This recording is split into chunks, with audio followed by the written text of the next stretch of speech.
and I will pass the mic to Sarah. Thank you, and good morning, everyone. It's so great to see all of you today. I'm Sarah Lalu Amin. I think most of you know me already. I'm an appellate lawyer and a board member of Journey to Esquire. We're here for our writing module today, and I'll be moderating a panel of truly wonderful attorneys I'm so excited to introduce all of you to. So I'm going to jump right in with some brief introductions of our panelists. First, we have the Honorable Steve Berlin from the 6th Judicial Circuit. Thank you so much for joining us, Judge Berlin. We're really honored to have you here. Judge Berlin had an extensive civil litigation career at a top Tampa firm known for litigation before his appointment to the bench. Before that, he served as a lieutenant colonel for the U.S. Army JAG Corps, and he received his bachelor's from the United States Military Academy and his law degree from UF. I met Judge Berlin in my work with the Asian Pacific American Bar Association of Tampa Bay, where he serves as a board member and judicial liaison. And you'll see that's a theme with our speakers today. They're all amazing leaders who've stayed involved in their communities throughout their careers. Next, I'd like to introduce Cornelius Demps. Cornelius is the founding partner of the Demps Law Firm here in Tampa. He earned his bachelor's in industrial engineering from FSU and his JD from Stetson, where he competed on Stetson's trial team and was repeatedly recognized for his excellence in advocacy. Cornelius has served as a trial prosecutor in the 6th Judicial Circuit and as an appellate prosecutor with the Florida Office of the Attorney General. After this extensive criminal trial and appellate career, he transitioned into civil litigation, practicing at top Tampa law firms and ultimately opening his own successful practice, the Demps Law Firm. Next, I'd like to introduce Laura Rowe, legal counsel at the St. Pete Police Department. Laura is board certified in appellate practice and has worked in private civil litigation practice at Florida's 2nd District Court of Appeal and as an adjunct professor at the University of Tampa. She's also chair of the Florida Bar Appellate Court Rules Committee. She got her JD from UF, and no introduction of Laura would be complete without me telling you that she's also very much involved in the Florida Bar's animal law section and is currently serving as secretary of that section. Last, but certainly not least, I want to introduce you all to Kimberly Lopater. Kim is an associate at Quinteros, Prieto, Wood & Boyer, where she practices in the firm's litigation and appellate practice groups.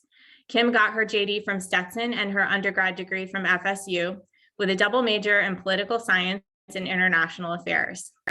In law school, she served as president of the Florida Association of Women Lawyers at Stetson and was a board member of the Pinellas chapter of Fall. She also served as a judicial intern for the 6th Judicial Circuit and worked at Stetson's Veteran Law Institute, where she assisted veterans with appeals to the Department of Veterans Affairs. I'm really excited for this presentation today because, as you can see, these lawyers have all had such interesting and successful careers, and I'm lucky to count all of them as friends. So I think the world of them both personally and professionally.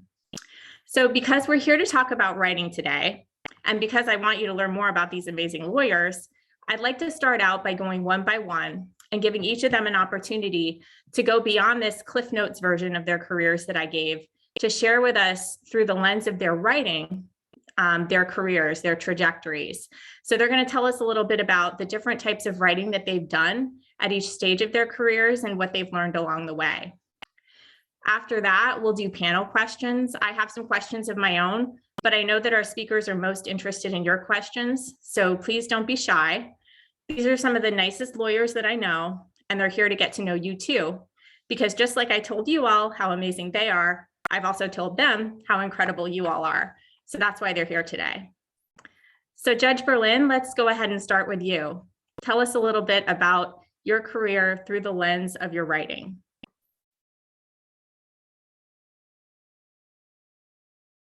Thank you. Sorry, I'm trying to jump to another computer because the sun's in here and I'm not used to that this morning. Can you pass me and I'll come back next? Absolutely. Absolutely. Okay. Cornelius, do you want to go ahead?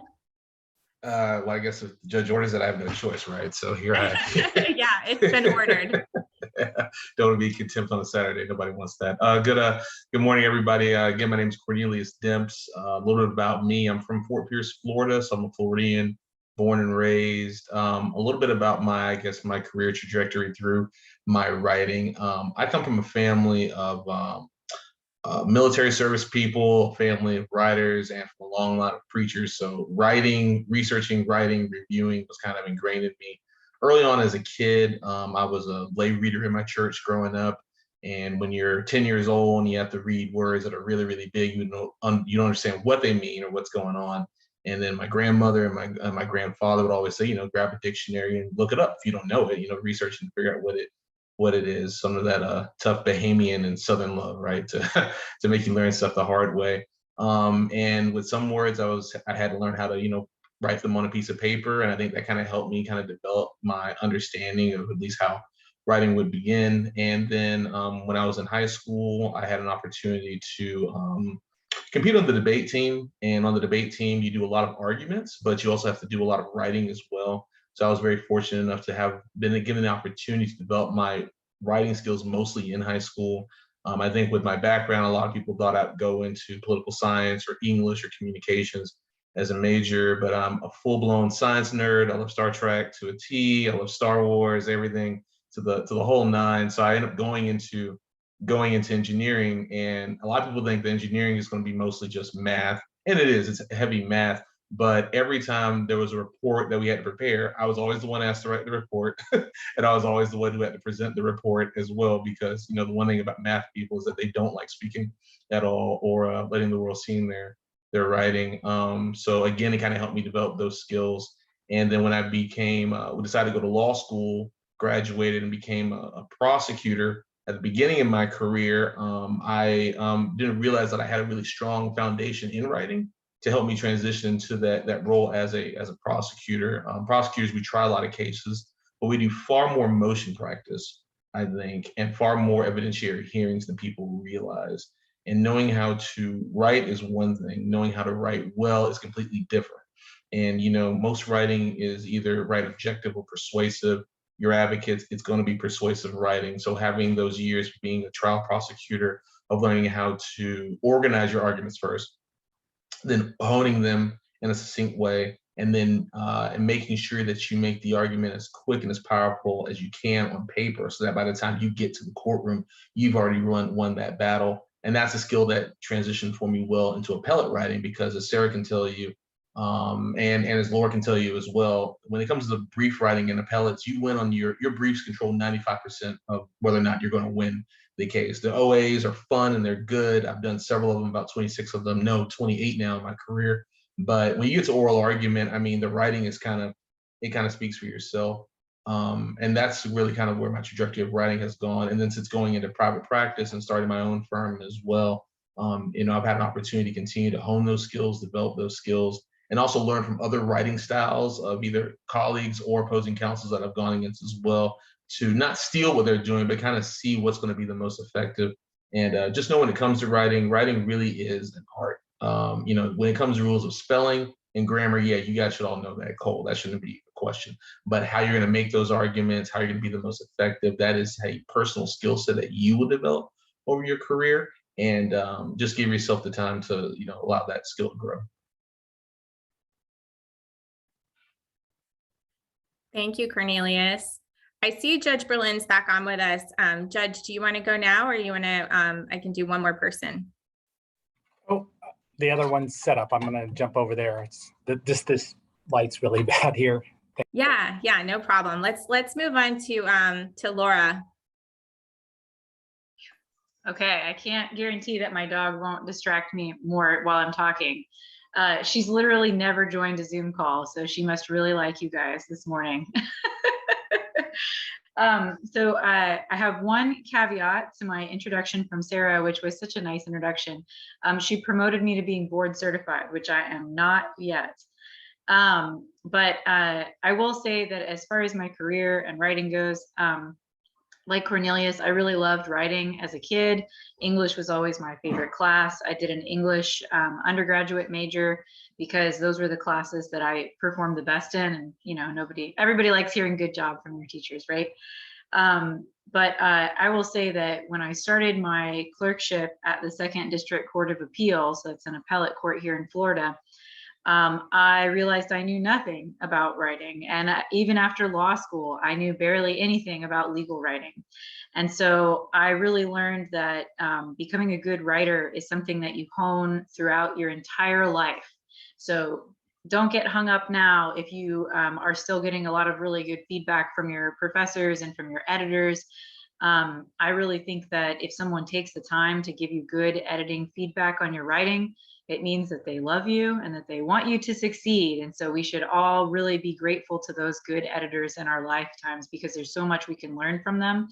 And I think the court is one of the best places to go if you're learning, if you really are interested in legal writing, and if you're really interested in especially appellate work, because writing for judges is on a whole different level.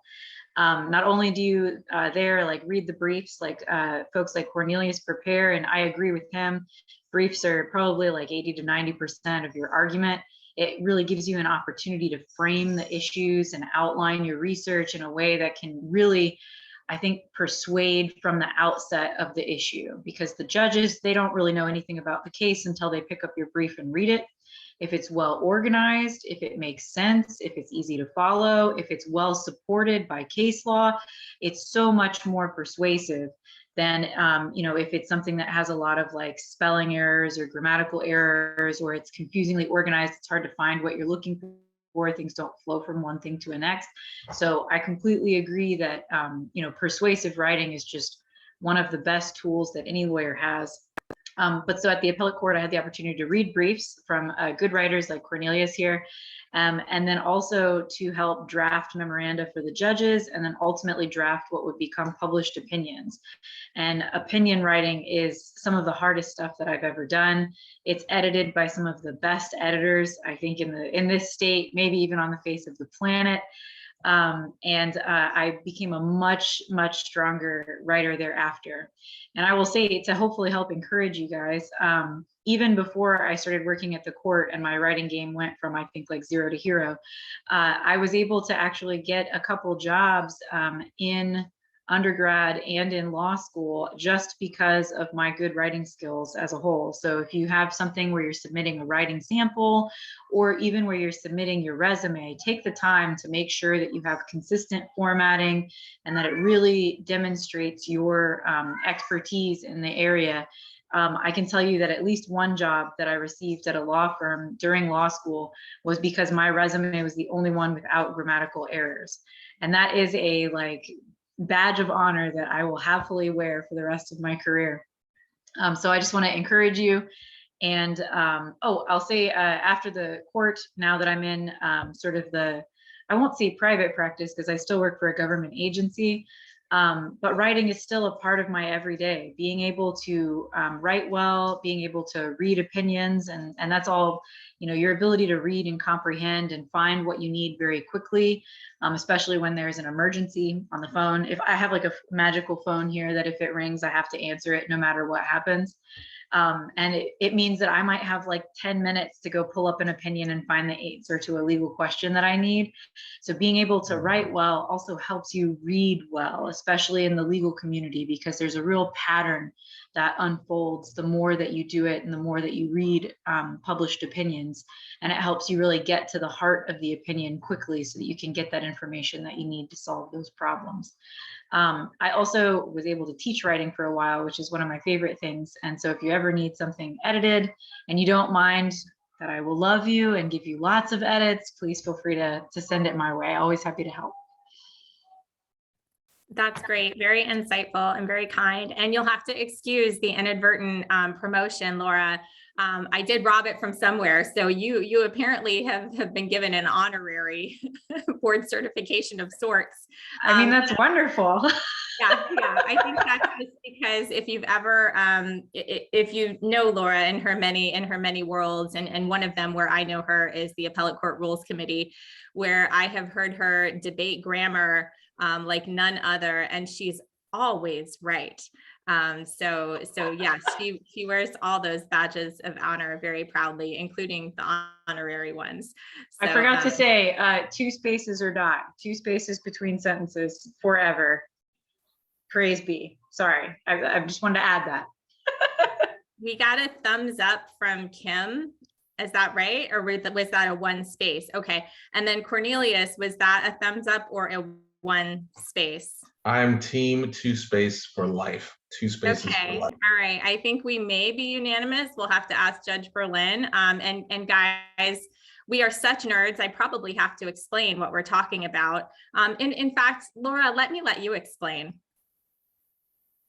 Oh, I would love to. So when you are writing out a sentence and you come to the end of that sentence, as all sentences must do, and you put a terminal punctuation at the end of that sentence, most of the time it's going to be a period, but maybe it's a question mark, maybe it's an exclamation point. It could be anything, as long as it ends the sentence.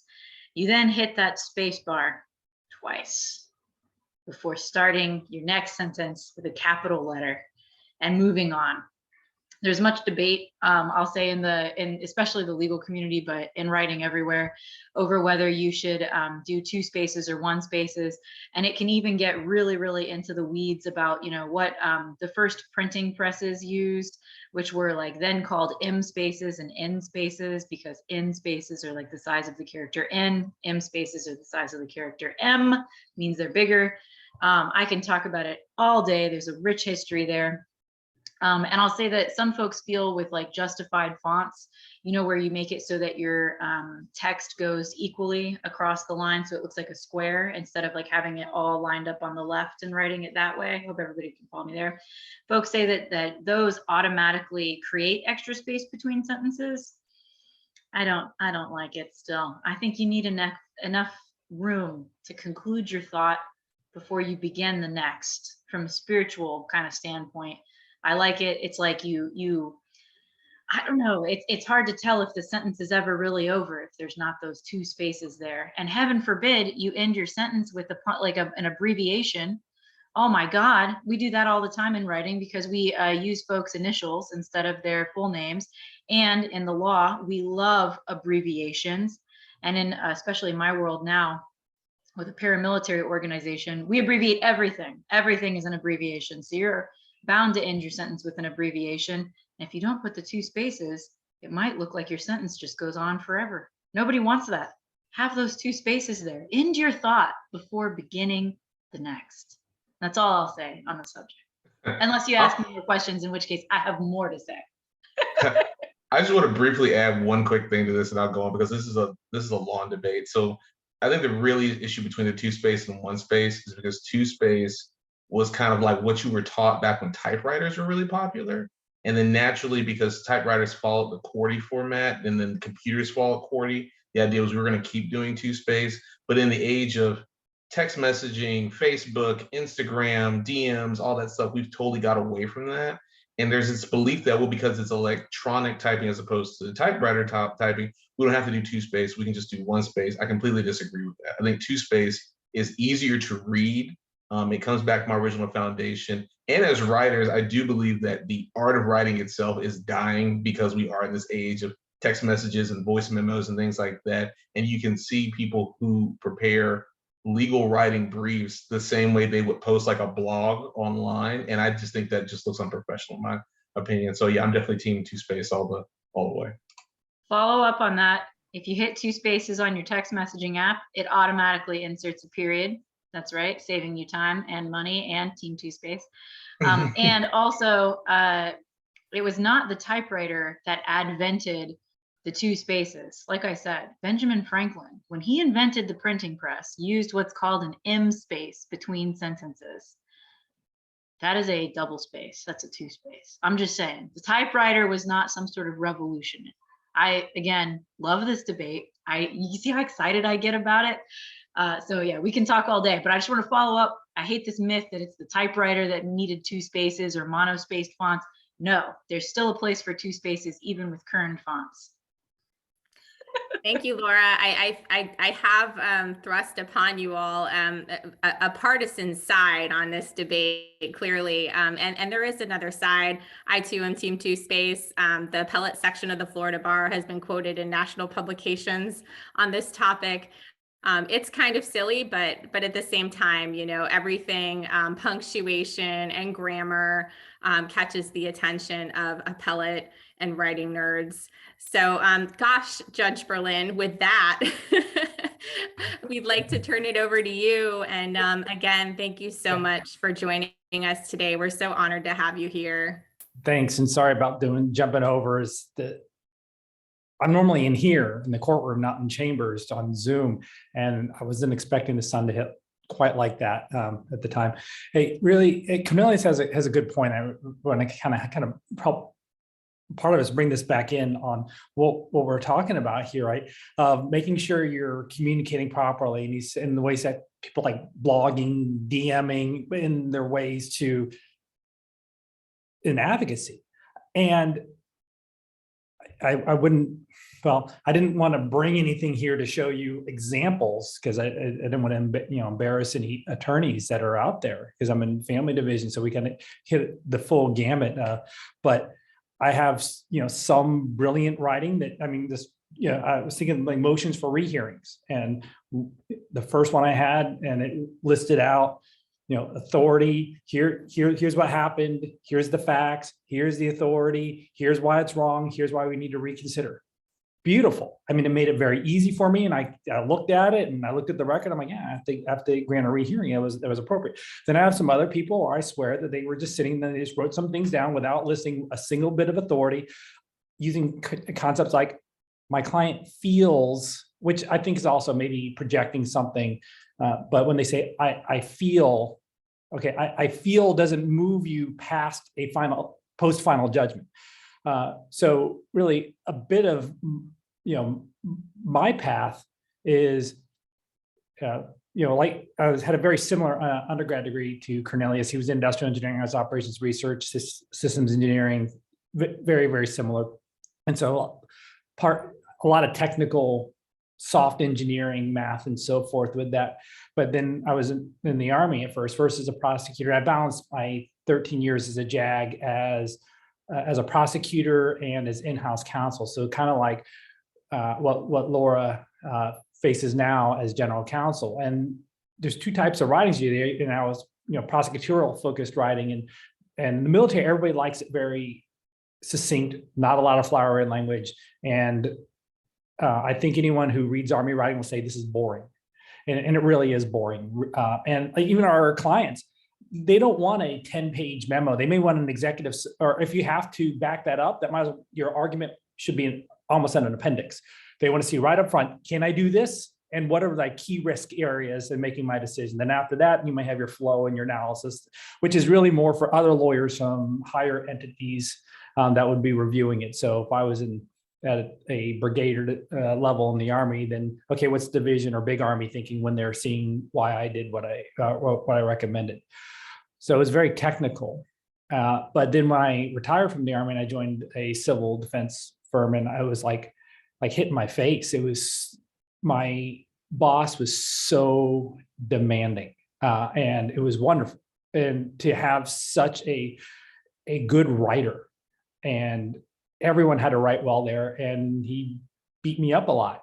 But I became so much better from working there from a persuasive writing standpoint.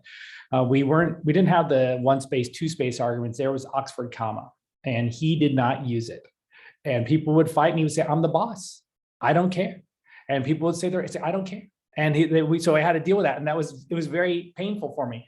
But now I'm here, I use the Oxford comma because I can. And so, but then it changed a bit, right? So as I was writing that, then I was also writing articles and so forth, and whether they were like law review style articles when I was doing that, or I would write articles as a practitioner. And that was really important for you to think about in your careers.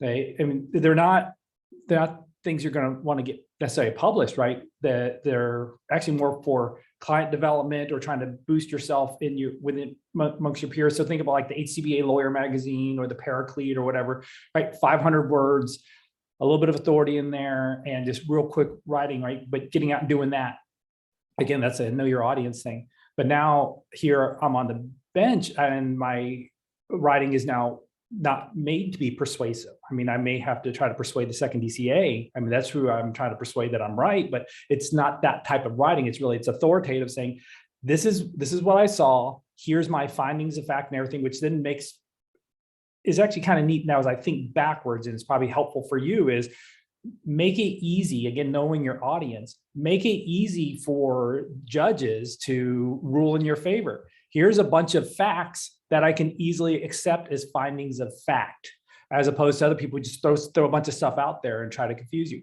which is probably a good thing to do if you're a criminal defense lawyer and you're trying to create doubt and so forth. But if you're in something like family law, if you have factors to try to prevail over, it's probably best to list out the factors, and making it in writing also permanently puts it in front of the court's eyes to really focus on. But I do also have to focus on making sure, not only from a legal standpoint that everything's right, is sometimes the parties understand. So I write a final judgment in a divorce, and thinking here, coming as a judge, oh sure, we got all these people here. No, it's just me, like writing a final judgment, and I'm figuring out, okay, here's how we're going to equitably distribute property, which might not be equal distribution, which I have to go through a series of 10 or 10 factors, or best interest of the child, 20 factors. And if you're going to make a hard call and try to put that in there, but then you go down to, okay, now here's how you're going to timeshare for some high conflict divorces. And then people call back and they're like, well, what do you mean by this? And I'm just like, really, can't you color in the lines? Like, no, they can't, because they're fighting too much. So you have to be clear with that. So I'm thinking second DCA down to a lay person who doesn't have a college education, to make sure they understand exactly what I'm saying. I will share, I do keep 3 things here with me. For those who are co-parents, 33 co-parenting solutions. I share this with people, has techniques, but the other things probably more, I know is relevant to all of us. Strunk and White, Elements of Style and Reading Law by Garner and Scalia. And, Garner, obviously Justice Scalia has passed, but Garner continues to write. And if you follow him on Twitter, it's just amazing from a nerd standpoint, the stuff he gets into. But why I keep this nearby is from a statutory construction. It's really a treatise of different ways to interpret statutory language. So a lot of fun. But, well, I guess you can hear this first, Sarah, is that I'm about to be appointed to the South County Appellate Panel. So I'll actually probably see Laura's work as it comes here through St. Pete. But yeah, so I'm joining that as Judge Allen retires. Congratulations. That's very exciting and well-deserved. And we're lucky to have you in that role. So thank you, Judge Berlin, for sharing that. Kim, you want to go ahead? Yeah, so I guess I'll start kind of how everyone else did a little bit. My background with writing came from the childhood of being the daughter of a 4th grade elementary school teacher who was very strict. My favorite joke about my childhood is normal girls had like little ballerina borderettes on their wall. I had the alphabet in print and cursive. And my mom thought that it was important that from the age of like 3, that before I went to bed, I would spell at least 5 words, like cat, dog, nothing major, but I had a test before bed every single night. So grammar, spelling, all of that was huge growing up. Fast forward to undergrad at Florida State, I didn't have a lot of writing. Oddly enough, in political science, most of the teachers or professors just did multiple choice questions for exams, so didn't have much exposure until my internship at the Public Defender's Office. And for that, I was in the Capital Crimes Division, and I did a lot of transcription.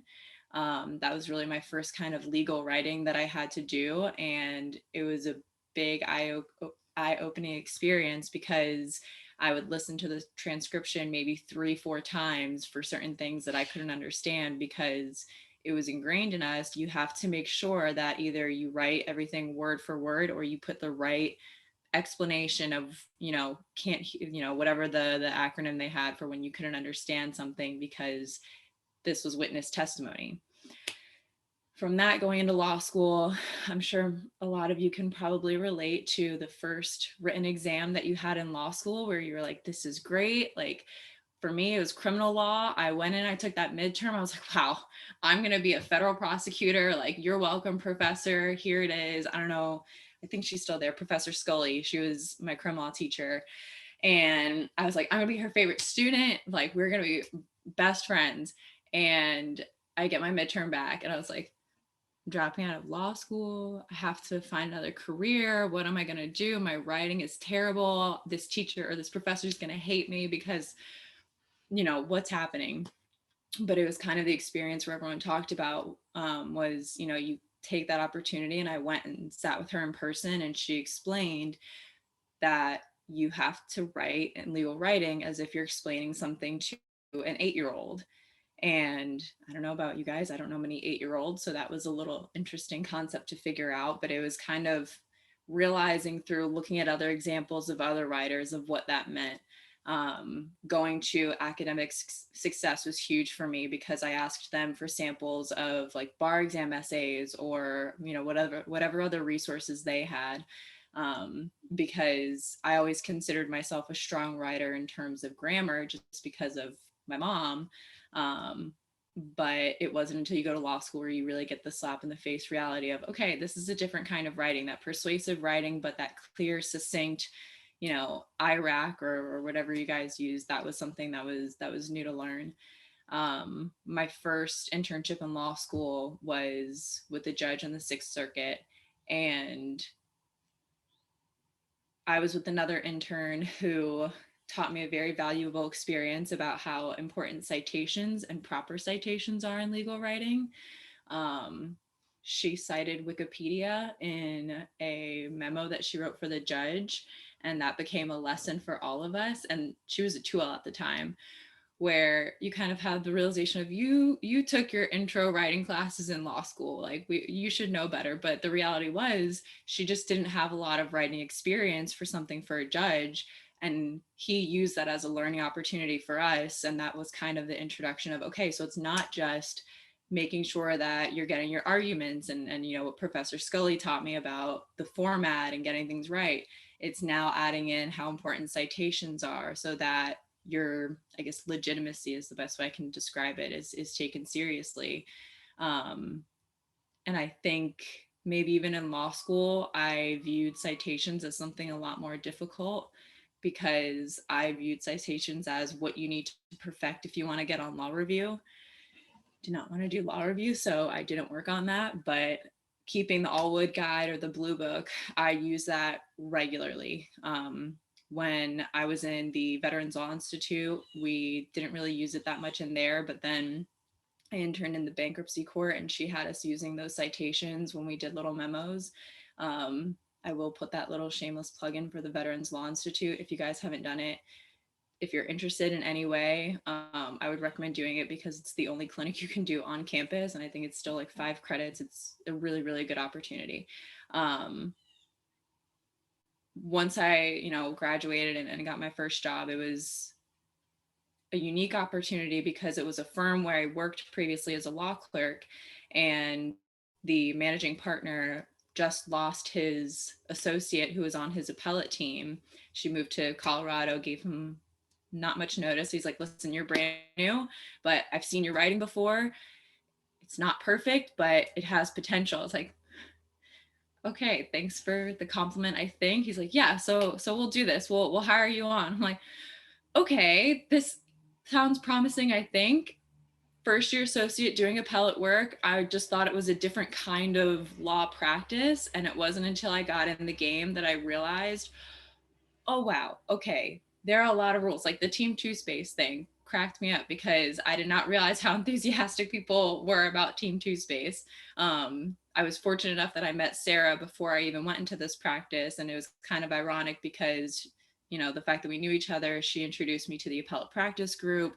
And that's when we learned about the rules committee and just the different things that you can do in terms of like writing and developing your skills, even outside of your own law firm.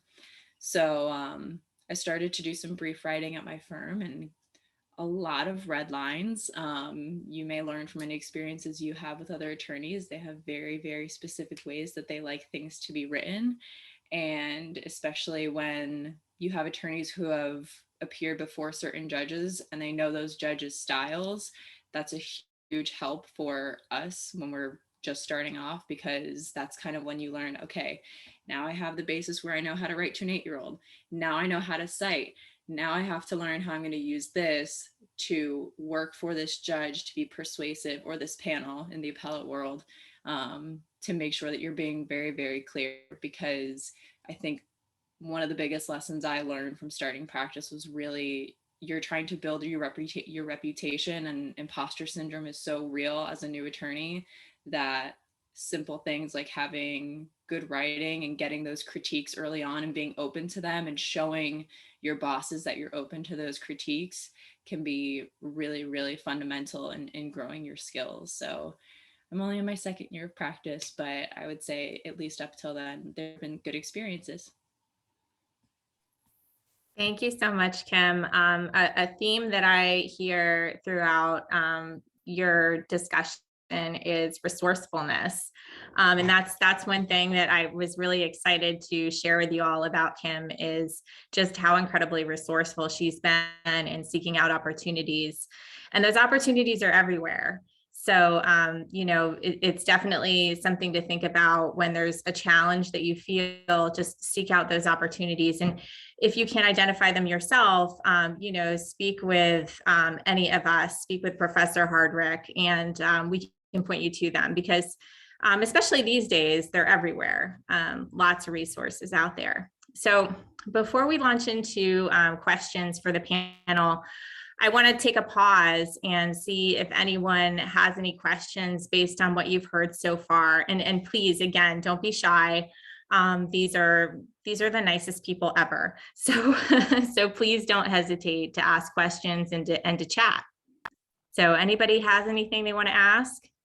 I wanted to just make a point. I forgot to mention earlier that we will take a 10-minute break to prevent Zoom fatigue. So I usually do it between 10:50 or 11. So if it's okay with you, Sarah, once we kind of take some initial questions, we'll take a break and then we'll come back with the more formal Q&A. Perfect. That sounds good. And I want to let everybody know as well that Cornelius is going to have to drop off at about 11, and I think Laura at about 11:30. So we may lose Cornelius in that process. So if you guys have any questions for Cornelius in particular, speak now or forever hold your peace.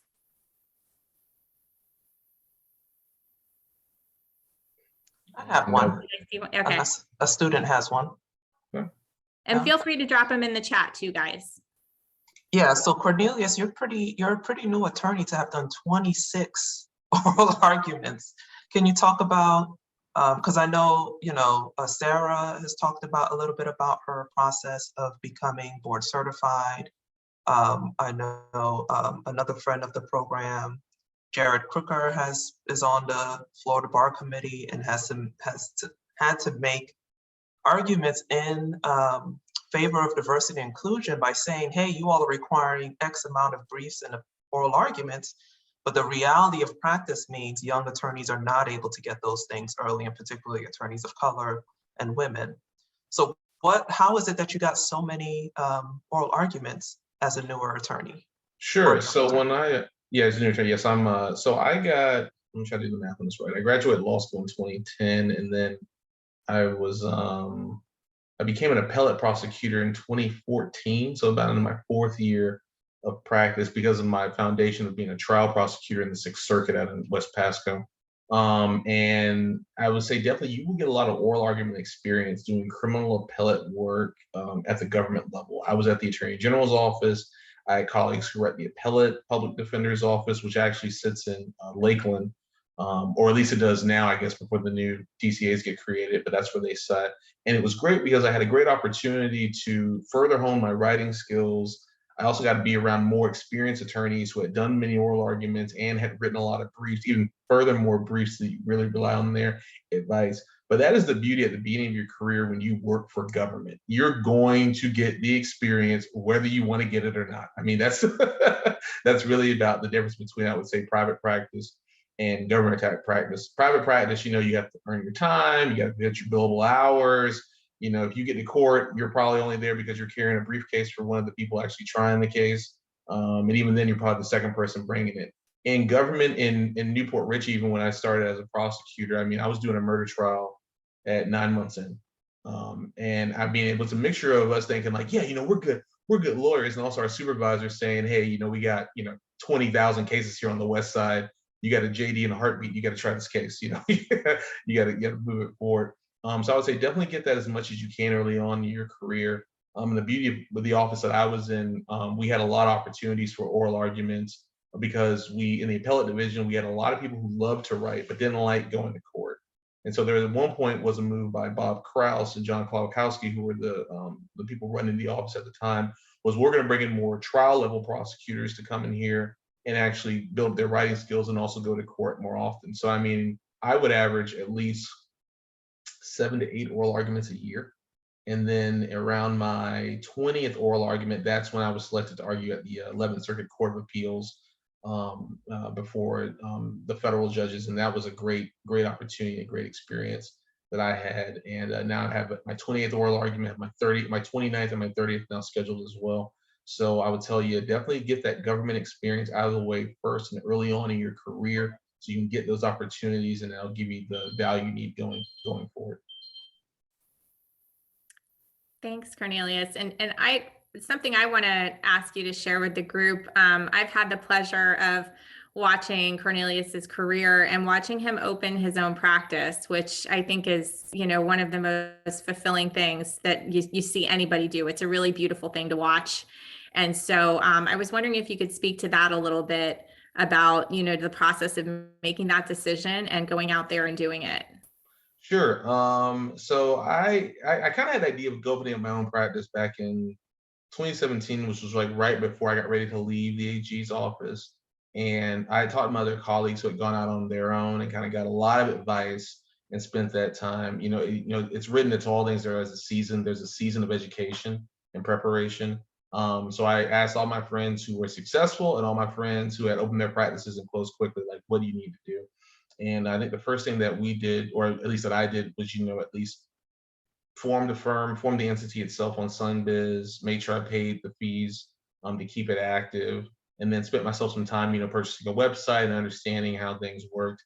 And then when I went into private practice, the one thing that I found that was the most valuable in private practice is really having your own portable book of business, your own regular book of clients who regularly will call you and send you cases. And the question is always, how do you build that book? And the answer is no one knows. You gotta build a book. The best advice I ever got from all my colleagues and my partners who I worked for was you have to be boots on the ground, right? You have to be where the people are. They have to know who you are, know to recognize your name so that you're top of mind. So when something happens, they go, oh, hey, Cornelius is a lawyer. Let me call him for a second. And they give you a ring. And a lot of the times that's good that they know that you're the lawyer to call. You got to figure out you have to let them know that you're not necessarily the lawyer to call all the time on all the issues. So a lot of time it's like, yeah, I don't do family law, I don't do probate, or I don't do traffic tickets or anything like that. But in private practice at the firms I was at, I was able to say I do commercial litigation, I do appellate work, I have a prosecutorial background, and at some of the firms I was at, I was brought in as a criminal defense consultant to advise some of the corporate clients, what type of criminal liability are we in the company opening themselves up to. And after doing that for about 3 years on my own and having regular clients that were calling me, and on top of that, my wife's an attorney. She works for a Fortune 500 company. We had one little girl at the time. We have 2 little girls now. And me, I just want that flexibility, being able to go out and, be able to make my money during the day and watch and take care of my kids at night. And with my wife's schedule, it's going to be really difficult for her to do. So I launched my firm in the middle of a pandemic. Which was a great time to do it, by the way.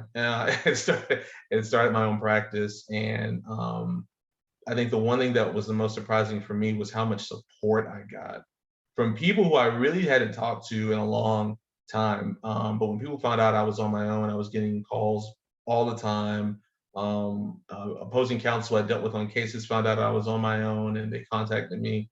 Former public defenders and defense attorneys who I had cases against at the trial and appellate level found out I was on my own. They were like, oh, well, hey, we should partner up on cases, or hey, could you come on and you could review some briefs for us, or can you do what's called ghostwriting, which happens a lot in this industry, where firms will hire in-house consultant attorneys, right, to draft and prepare the motions and get them prepared and advise the other attorneys who are going to go to court to argue it. How do you present this argument? And after doing that for a long time in private practice, I was able to kind of go to my own and start my own firm. And then during the pandemic, my firm got the win with the PPP loan litigation case that the Tampa Bay Business Journal recognized us for. We were recognized as people to know in law in Tampa, and it's been a great experience. But I would tell you, if you're going to go out on your own, to wrap it all up, do yourself the favor and get as much experience as you can in your first 5 to 7 years of practice. Don't be one of these people who come out of law school and go, hey, I'm gonna open up a shingle and just take anything that walks through the door. You will be a walking malpractice case. Trust me, I've sued those attorneys before. You don't want to be that. Either go to private practice, be there for 5 years. We have opportunity to become partner, or go into government where you can learn some experience, have some practical chances, and then when the time comes, review and get yourself prepared to go out on your own, and just try to do your best to have a successful career. Thank you. I want to quickly follow up on what you said, Cornelius, about your good advice about going into government service. It is an incredible way to get experience as a new lawyer. So if you are looking at what you want to do with the first 2 to 5 years of your legal career, or maybe even the first 10, especially if you went to a private school like Stetson, or even state schools, you're going to have student debt. It's part of going to graduate school. It's part of going to law school. You can be eligible for loan forgiveness programs. You will have a lot better insurance and benefits than you can get in the private sector. And so don't look at the kind of smaller paycheck that most government jobs are able to offer as the only kind of compensation that you're going to get for that job. Because as Cornelius highlighted, you're going to get experience working in government that you would never get at a private firm. You will be in trial in your first month out of law school if you go to a place like the state attorney's office, or if you go to the public defender's office. And that experience for a new lawyer is invaluable. You don't want to end up being someone who was like, I always wanted to get into trials, and you're 10 years out of your practice and you've never tried a case.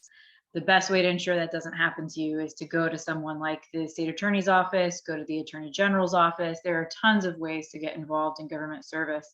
And I've been a government attorney for most of my whole career, and it's my favorite place. It's my favorite way to practice. I get to do interesting stuff all of the time. I just can't say enough how much I agree with Cornelius on that point. And don't overlook the idea of even trying to go staff counsel at even like the circuits, right? So here we have, they don't get paid well. And with a lot of people come out of school, right? You're still trying to figure something out, and you jump in, and we know that our council knows it. People come in and out. You get some experience, and you go out, and that's just how it is, and that's okay. And we don't have like a handshake, be here for 3 years type of thing deal. But with that, you get experience, you get to see what works and doesn't work. Like going back to the whole writing, you see what bad writing looks like, you see highly effective writing, and you'll come here and you get a portfolio. Like I think we just lost our appellate attorney. So, or the one who reviews the circuit appeal. So you get to see all the administrative appeals that are in South Pinellas. Or if you're in family and you get to do the family stuff, and you get really good at it. But part of that is you also have the intangibles of you're also seeing other people in the community, and you're spending a lot of time with judges who are showing you what looks good and what doesn't look good. And you're getting mentorship. Like that's why we're on this program. We're getting mentorship, and these mentors are going to help you with some of your skills, sometimes tough love, but to help you with your skills. But then you also get your references who will make some calls for you to help you get the job that you want. That's right for you. Yeah, thank you, everybody. I think, in all of these opportunities that we're talking about, you build connections, and through those connections, people really want to help you. So like Cornelius was saying, when he opened his practice, people come out of the woodwork. People, I've had friends who run for judge, and you were professional in that case that you had with somebody. they will come out of the woodwork. So, be mindful in developing your relationships, and those relationships will take you really far. So Professor Hardwick, I know you want to pause for a little bit here, and I think Cornelius will say goodbye now, and thank you so much for sharing and for being here. It's so valuable, and you've given us some great advice. Yeah, thank you guys for having me. I left my contact information in the chat too, so if anybody wants to message me, or maybe I just sent that to Nia. Let me do this again. Yes, I was gonna say, I don't see it in the chat. That was gonna be There my it one is. request. Oh, technology. Yes. Let's try If that you one are more time. comfortable sharing your contact information, whether it's email or a number, please put that in the chat, especially before you exit, so the students can reach out. And I want to reiterate to the students, Laura volunteered to review papers and cover letters, and we always are looking for volunteers because we do encourage clerkships. And we've had 2 of our students from the class of 2021 from Cooley, I think they were first hires from Cooley, start at the 13th Judicial Circuit as staff attorneys, and they both absolutely love the work. So Brianna Coleman and Keziah Hill, if you want to reach out to them about what those opportunities are like. And we're going to take our break. Make sure you get up from the screen, stretch, move around a little bit, refresh yourself, and we'll see you in 10 minutes.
Okay, we are back. We are still recording. Looks like a couple of people might have dropped off. So I'll admit them, and I will turn the mic back to Sarah. Thank you. Okay, so we're in our second part here, and we're going to get to the nitty gritty of writing and talk about some of the things that I think really help going from that transition, as we've heard some of our speakers talk about, from writing as we knew it before law school and writing in law school and then in the practice of law. So the first thing that I think is one of the most important things in legal writing is organization. And organization first of your thoughts before you even, some people do, and still occasionally I have found myself doing that kind of thing where you just put it all on paper and then sort it out. But I'd like to hear our speakers talk about their process and how they organize first their thoughts, their research, and then proceed to turn all of that into a well-organized legal analysis. So does anyone want to start that discussion? I can start it. Thanks. So I will definitely say the first thing that I do is double check with the attorney who has assigned whatever writing task, that I can iterate back to them what the assignment is and kind of my idea of how I want to go with the flow to get to the point, because that will help me then break down an outline. I am definitely a pen to paper kind of person when I'm trying to streamline my thoughts compared to typing things out on the computer. I don't know why, it's just how it is. But for example, if I have my boss who says she needs a motion for summary judgment with a memorandum, and the first thing obviously you want to do is get the law down. I'm like, okay, well, that's easy. We can start off by knocking out something simple where you can find either a statute, a rule, or a little bit of case law. And I try to get that out. And it kind of sounds cheesy, but like to build up my writing confidence. Because if I can't find the rule or the statute within, or, inform that thought and write it out within the first 30 minutes, then I go back to my boss and ask, okay, where am I missing? How can I refine my research and go from there? Once I've built up my confidence, then I will look at the meat of whatever the memorandum is. And I really like the outline style for starting legal writing and leaving. I know it sounds very like specific, but I'll take just a plain sheet of copy paper and write, okay, this is where I'm starting out, my header here, and then I'll leave maybe 2 blanks for subheadings, not necessarily saying I'm going to leave it, but we'll do that. There's a really good book that was helpful. It was the Art of Legal Writing by Lance Long, and that was one of my legal research and writing professors. That one was really helpful, just to kind of put that out there for helping me with my actual process for figuring out how to write things. But yeah, then I try to master my headings and get a good coherent sentence, send those back to my boss, clear them with her, make sure that everything's good. And again, this is stuff that only takes a few minutes. She knows that this is my process and this is what works for me. I should add, I have terrible ADHD, and even when I take my medication, it's so easy for me to get off topic when I'm writing. And so this is why I've learned that with my boss, it's really good to kind of go back to her and check in for these simple things, because it's really easy for me to get off track and kind of rabbit hole on Westlaw to whatever I think sounds right, because I'm like, I am a capable attorney, I'm intelligent, I have a law degree, like I can do this, right? And next thing you know, you can't find any case law to support your point, and you start writing about something that you're like, well, I'm persuasive, I can figure out how to make this work, and it's not it. You just spend time that you don't want to spend on it. So yeah, after I get the headings in, then I kind of take what I have written down and I open a new Word document for every large section that I have, so that I don't feel that urge to kind of like drop everything and rewrite it if it's not flowing the right way. That was something that I learned from doing the appellate practice, because I would write almost an entire brief and then have that moment of this doesn't make sense and trash the whole thing and have to restart. So opening the new Word document was something that was really helpful, being able to kind of chunk it out until you get more experience and you feel like you have a better hang of what you're doing. And then it may also help because what I found was when I'm getting to the conclusion and I need to make sure that I'm hitting all the big points, then I have those headings and I'm like, okay, well, maybe I need to refine this a little bit because I want to make sure that those clear statements that we're making are in the conclusion and also clear in each of my sections before bringing it together. And I guess the other thing that I would add that's just important is I'm a big procrastinator. I will admit it and take responsibility for it. I build in additional deadlines with my boss before I have a writing assignment due, because I'll say, okay, you need this by Friday. I'm going to circle back with you on Wednesday for a solid draft. Sometimes she has time for it, sometimes she doesn't. And if she doesn't have time for it, then we kind of just figure out how we're going to meet a little bit earlier in the day on Friday and plan to have that additional time if I have to go back and do any revisions. So having that time is also a really important factor for those edits and revisions. Yeah. Thanks. That's a really helpful perspective, thinking about how you work with your supervisor. So at most of the jobs that you'll have right out of law school, you will have a supervisor, and the outline approach is so helpful because before you delve in and spend a ton of time investing into a certain structure, you have that structure approved by your supervisor, because that can change all the writing. So it would just be putting in all that time for nothing to have to redo it. And then of course, if you're billing clients in that process, sometimes that can't be billed and nobody wants that. So that's really helpful advice and perspective, thinking about working out a way with your own supervisor, whatever that looks like. It may look like what Kim talked about, or it may look like something else entirely, but working out a process that works for you and your supervisor. Anyone else want to talk about their organization and their process heading into a writing project? Laura? Yeah, this is my favorite part of a writing project because one of the things I truly love is bringing order to chaos. And sometimes when you have, especially a big, complicated legal issue, it can seem like chaos. Like every opinion, you're like, okay, maybe that has something to do with my issue, but I don't know where to put it.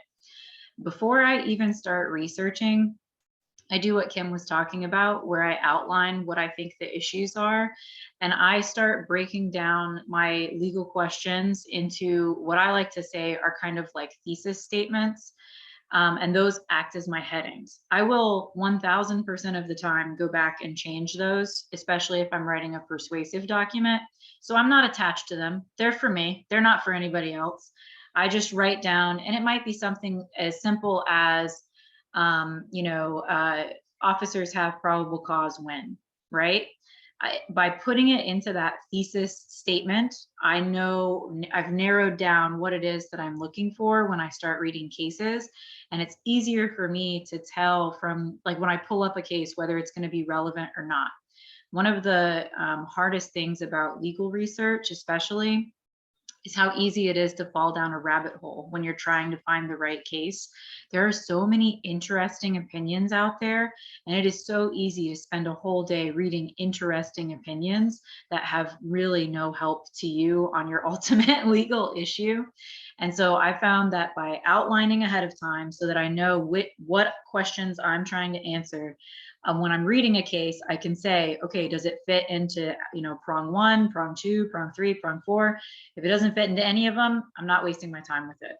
One of the really good things about especially appellate level writing is that first paragraph of the opinion, where the judge will tell you what the order on appeal is, what the parties are arguing, and what the outcome is. Generally speaking, you can get to a point where you can read that one paragraph and tell yourself, okay, this is going to have something to do with my case, or it's not going to have anything to do with anything, and you can move on.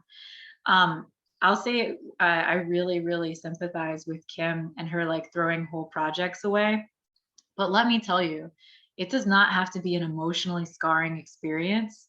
You have not lived until you have thrown away wholeheartedly, never to use again, like 5 pages of your own writing. I dare you to throw away 10 pages of your own writing. Like if it's bad and it's not working and it's not what you need it to be, the best thing that you can do for yourself and the community that will have to read that writing is to throw it in the garbage and move on. The delete key was invented for a reason. You can hit Control A and just get everything in there and just, oh God, cleanse it, hit delete. It's amazing. Don't be afraid of that. And don't get so attached to like what you're putting down, especially during your research process, that you feel like you have to use it in the finished product. Most of what I do when I'm like, kind of like what Kim says, I have this like Word document that starts out with these outlines. And then as I'm reading my cases, I'm like, all right, this is what's good from this case. I might take any quotes from the case that I think are particularly helpful. I'll do my citations at that point too, because I'm a citation nerd and I like to see those as long as I can. So I try to get them right the first time so that every time I see them, I have an opportunity to correct them. And I just organize it that way, and it'll look like 1,000 crazy bullets under each heading. And so when I come back to write my brief, that's the document that I pull that information from to support my points. By the time I've done that much research and I've done that much reading, I've got an idea in my head about how it is that I'm going to frame this issue and how I'm going to make it easier to understand for somebody who hasn't done all of the reading and research that I've just done.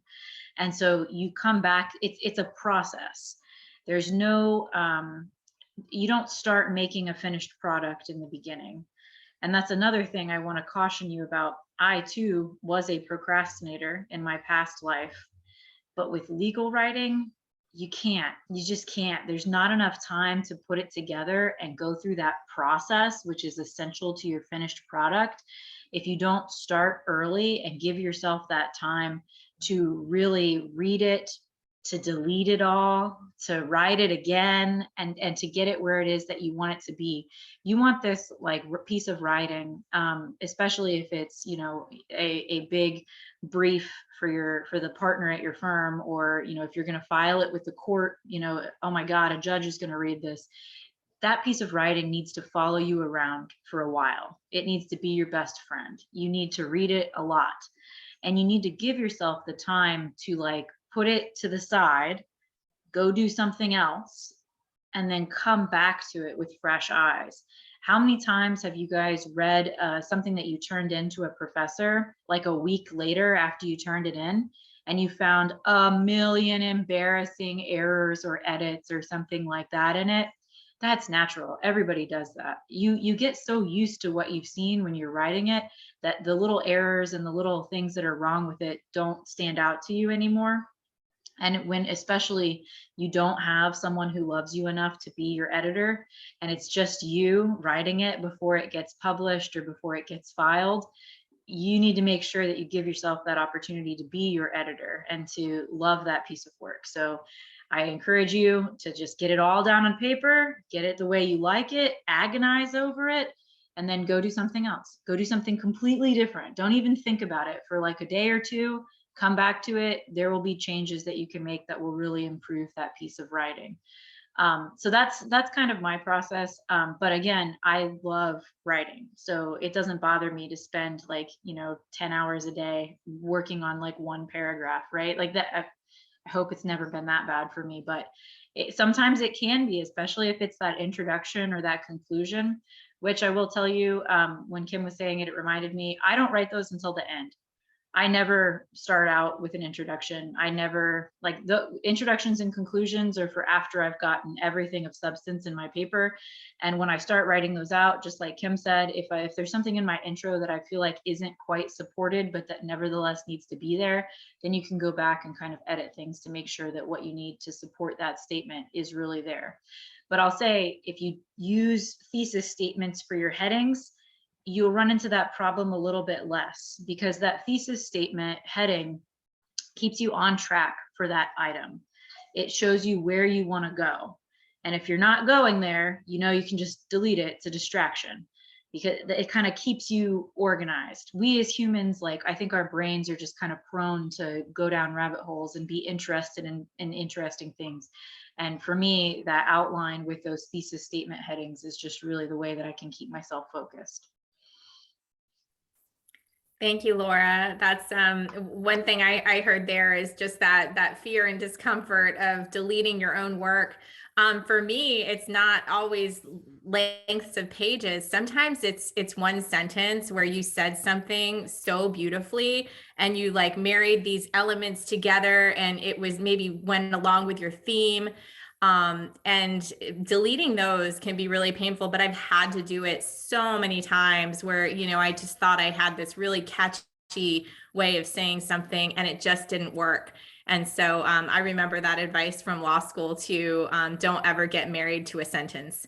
So that's important to remember because sometimes you can really force yourself and waste so much time just trying to make this little phrase work and it's not worth it. So if it doesn't true. work. And I'll say one thing that plagued me, especially when I was working for and writing for Judge Sleep. He and I both have a tendency that when we have a really good point, we like to articulate it many different times in many different ways. And we like to put it everywhere because we love it. We love it so much. It's such a good point. We think it's going to win the day. It's going to convince all the other judges to agree with us. No one is going to argue us if they just understand this point. So we repeat ourselves. And one thing I had to get used to, and that he helped me with a lot, was, okay, say it once, the most beautiful way possible, and then delete every other place that you say it. Because it only needs to be there that one time. Otherwise, you're going to have like 8 pages that say exactly the same thing. Yeah, cutting the fat is really, really important in legal writing. If you find yourself, and this is where my math side comes in, is that where you factor something out of the equation. I try to always do that in legal writing. Think of it as an equation. And if this component of your equation keeps reappearing and reappearing, think about how you can pull it out, say it once up front, and then refer back as necessary, but not refer back by reiterating the whole thing. Section 1, pursuant to the argument in section 1 or something like that. Judge Berlin, we'd love to hear about your process as well. Yeah, there's so much here that's just amazing. But I would, and hearing a little bit from everybody, I kind of like Laura's point. She just said, and if I had more time, I would have written a shorter letter type of concept. And I can tell you now from this standpoint, right? Because ultimately, right, we could, if we're writing a legal brief, you're trying to, and especially if it's an issue of law, as opposed to trying to convince a jury, and that's a different level of type of advocacy, right? You're trying to convince a judge. You write all this stuff, but just boil down to what's important. The problem is getting there. It's tough, and I'm not talking here about the pro forma things that are that just kind of flow like your motions to compel discovery. We're talking the hard stuff that here, where you're going to be able to put some time to it. And me, actually, it's really nice hearing other people here because you kind of get in your mind that, gosh, am I just a bit neurotic? And then I realize that I'm here with a bunch of other neurotic people. And let's kind of set the. Oh, here they're testing fire alarms today, so that's what they do on the weekends apparently. So I apologize for that. But with this, you can see the amount of focus and time that we put in this, and this isn't all just billable hour type stuff. This is stuff you're going to be doing while you're on your commute home, while you're hanging out on the weekend, while you're walking your dog, whatever. And that's part of what you find consistent with people who've performed really or high performing levels.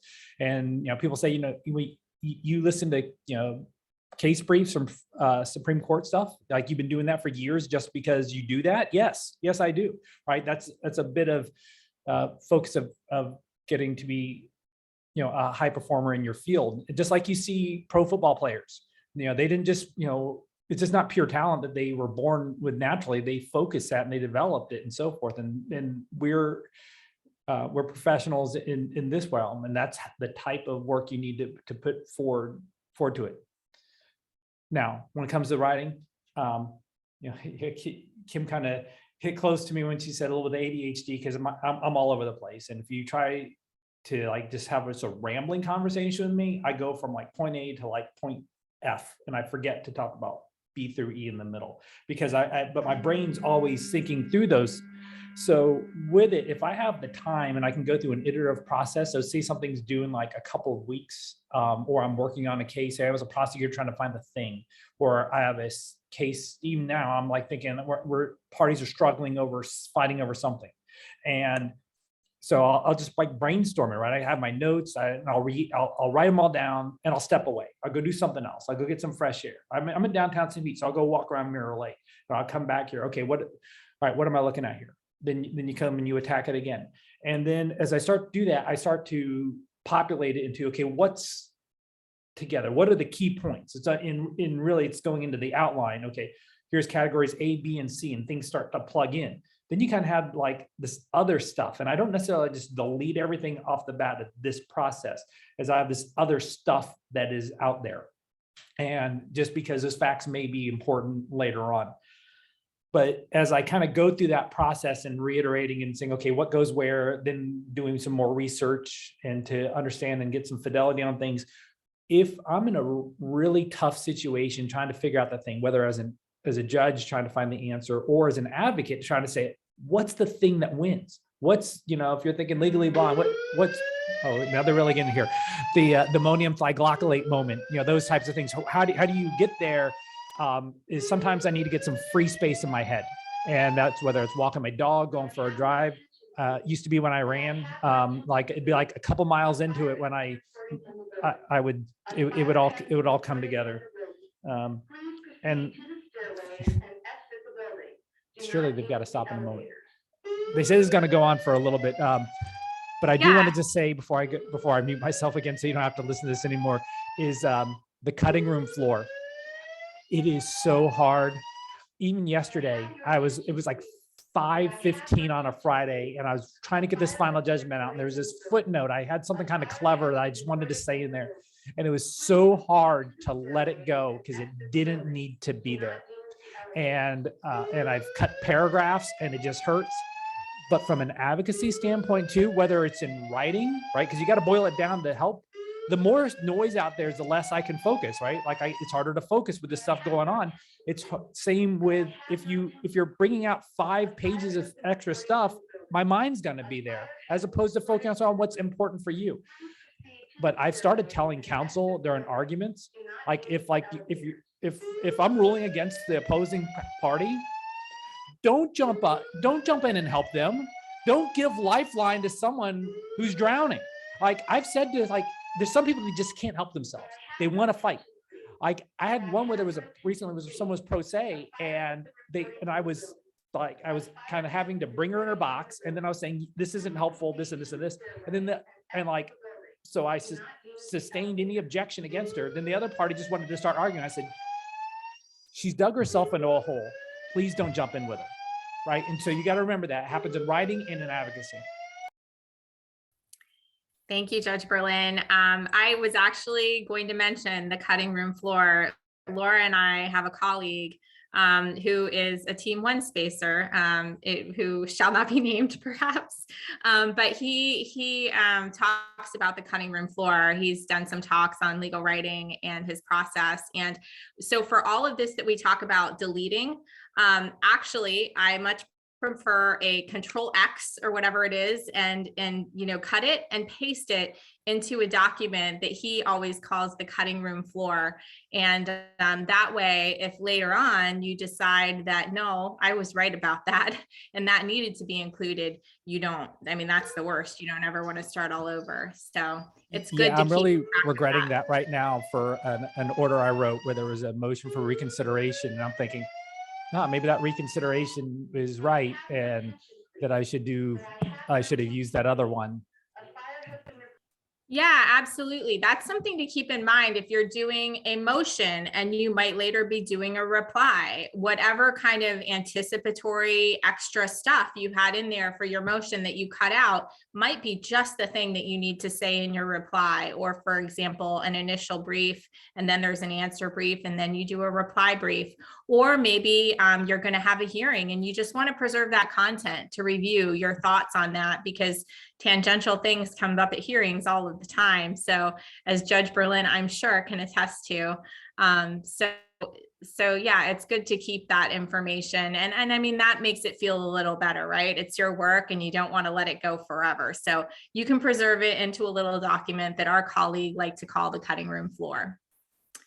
So next, I want to talk a little bit about, let's jump to one thing I think we'll have time to talk about. Oh yeah, Laura is jumping off. So thank you so much, Laura. We really appreciate your insight. You've been incredible, and basically a stand-up comedian for the practice of law. So thank you for representing that as well. So much fun. Yeah, thank you for having me. It was so good to be here. And if you are in the St. Pete area and you're looking for an internship, or you know someone who is, we do all of our local state attorneys discovery for body-worn camera videos. And I am always looking for folks to get that good legal experience helping us redact confidential information. It's really good experience. It's not a ton of writing, I will say, since this is a writing seminar, but it's nevertheless very interesting legal work, and it'll help familiarize you with the rules of discovery too. So just a plug for what I need to. It's been wonderful seeing everyone, and I'm glad you all laughed at my jokes. Thank you. Thank you, Laura. Thank you. And I think it's always a good time to talk about jobs, right? Legal writing seminar or whatever. Always ready to talk about jobs. So next topic I want to talk about is still in the spirit of organization. How do we organize facts? Because there sometimes are different ways to do that, right? So if you're going to present the court with a factual statement, the natural way to do it is chronologically, and sometimes that's exactly what you need to do. Sometimes there's a factual backstory, and then you're telling a procedural history. Sometimes if you are too chronological about it, we've all seen those motions and briefs in practice where somebody's like, and then this witness said, and then this witness said, and then this witness, and then this person argued, and this person responded. And it's very laborious to read some of that, especially because most of it is irrelevant. One thing I always do is if I have a date in a document, I think twice about it, because that's like burdening my reader with information. Maybe it's just the year that's important. I don't give extraneous specific information, because in doing that, I'm signaling to the reader that it's important. So basically all information you're giving to the reader is signaling that it's important. So let's talk a little bit about that, about how we structure fact statements. Who would like to start? Judge, are we done with, are your fire alarms over there? No, they're going Okay. on, but it's okay. That's why I have these headphones on, because it mutes it a little bit. So, okay. So I'll go first with this one, and it depends. And with it, I think of it as if you're trying to tell a story to all your friends that's kind of funny and entertaining, or like you're preparing to give a speech somewhere or something like that. There's some ways you can go and say, there's sometimes chronological is appropriate. There's sometimes that you want to have a catchphrase and catch people's attention. I mean, so say you're in crime or you're in a personal injury case, and it really matters about an accident, something that happened with a motor vehicle, or someone did something that's terrible, or you want to blame somebody else. So say you're defending somebody and you want to blame the police officer for messing something up, or some third party, or whatever. You may want to start with that and focus everybody, and then frame the rest, everything else out of that. So it might be like you want to get everyone to focus on one fact that's really important for you, and then kind of tie into the chronology. I mean, think of it in a way as like you see movies and how they put the stories. Sometimes you're like, you see a superhero lying on the street and saying, well, how did I get here? And then they go and they'll go back to chronologically, or you get different parts, and then it all weaves together. So that's my thoughts. Yeah, there are a lot of different ways to do it. I mean, chrono is going to be the default. Usually can't go wrong, but it's important to be creative and think about how it compares to your argument and what your argument's trying to do. So if your argument is about something procedural, you may be separating out some factual background and procedural history and doing a chrono for each one of those potentially. Right. And maybe also way too is, so think of an action movie. So sometimes you want to have things kind of moving along at a certain pace, and then it gets really slow when everybody's moving in slow motion. And then you focus and deep dive in on this narrow thing. So again, say we're in a contract dispute or something like that. Okay, obviously we need to know how the contract came to be, and say there's something in between the parties. If you're trying to get parole evidence to understand what had happened and the whatnot, and but so say you kind of build some of the facts, and then you get like real narrow, and so that might be like 2 or 3 paragraphs procedural history, then 6 paragraphs focus in on the very important thing, and then 2 paragraphs at the end to get you out of it. Yeah, and headings are really helpful in that process too. So when you're doing a fact statement, a lot of times we think of our headings and our argument, but when you're doing a fact statement, those guideposts are very helpful as well. And when you're doing them, you can be a little bit persuasive, not over the top, but you can be, kind of persuasive in how you describe. So that's you controlling your narrative. And that's something that I talk about a lot in legal writing is you always want to control the narrative, because the other side will use terms. They'll use naming conventions. You've seen when somebody says, such and such name homeowner or defendant, or those naming conventions are important. How we repeatedly refer back to the stars of the show, it plants a seed and it tells part of the story. So all of that is important. Kim, what do you have to say about organizing our fact statements? I usually pick one of 2 methods. It's either going to be chronological or elemental. For my PIP practice, that's the everyday work that I do. Chronology is really important. Very specific dates are important, but that's usually easier to do because you get your main documents and you highlight the date and you just, you plug it in there.